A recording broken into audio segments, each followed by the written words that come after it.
Hi అండి, నేను ఈరోజు పులిహోర పులుసు చేస్తున్నాను. దానికి ముందుగా అరగంట చింతపండు నానబెట్టుకోవాలి.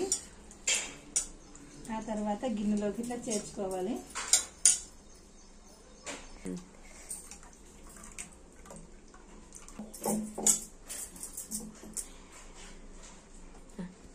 చింతపండు చిక్కగా పిండుకున్నాను. ఇది పొయ్యి మీద పెడుతున్నాను గిన్నె. దీని కొద్దిగా మరగిన తర్వాత అందులో ఏమేమి వేయాలో నేను చెప్తాను. పులుసు మరుగుతుంది.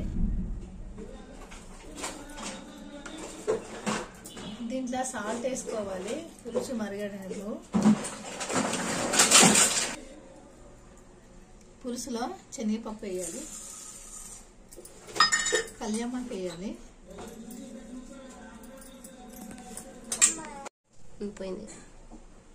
పచ్చిమిరపకాయలు వేస్తున్నాను తగినన్ని. మరిగేటప్పుడే ఇవన్నీ వేసుకోవాలి. కొద్దిగా మెంతి పొడి కూడా వేస్తున్నాను.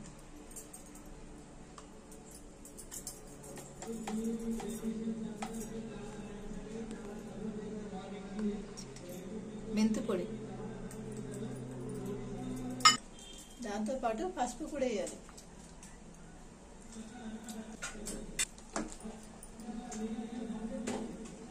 మా అమ్మమ్మ ఇట్లనే చేసేది పులిహోర కోసం, చాలా బాగుండేది.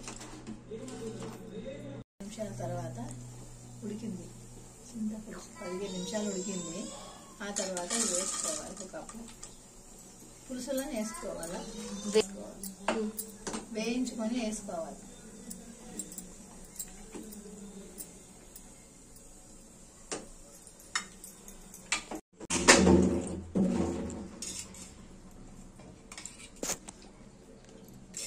తగినంత నూనె పోసుకోవాలి.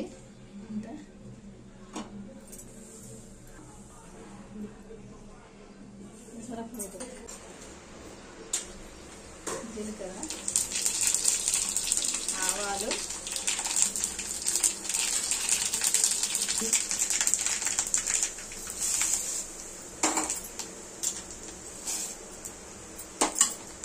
పల్లీలు తీసుకుంటాం.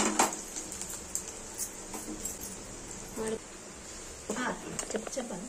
పెసరపప్పు, మినపప్పు, పల్లీలు, శనగపప్పు అన్నీ వేయించుకున్నారు.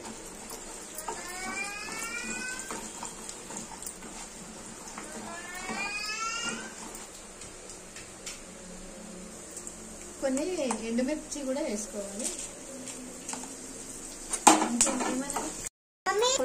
కళ్యాపాకు కూడా వేసేసుకున్నాను. కళ్యామాకు ఇది ఒక స్పూను పసుపు, ఒక చిటికెడు మెంతి పొడి,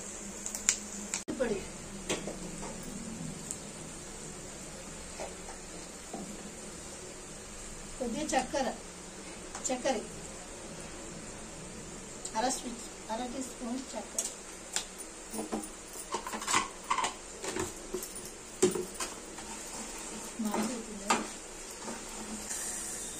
పోపు అయింది.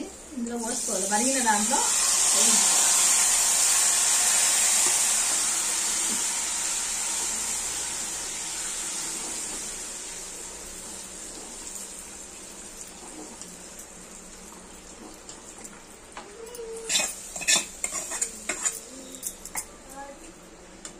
ఇలా పోసి చూపిద్దామా?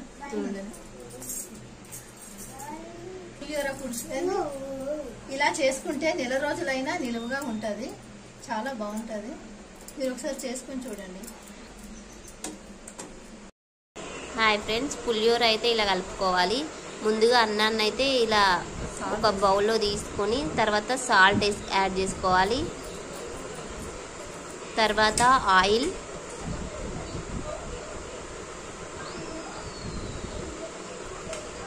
తర్వాత పసుపు, వీటిని బాగా మిక్స్ చేసుకోవాలి. అన్నము పొడి పొడిగా ఉంటుంది.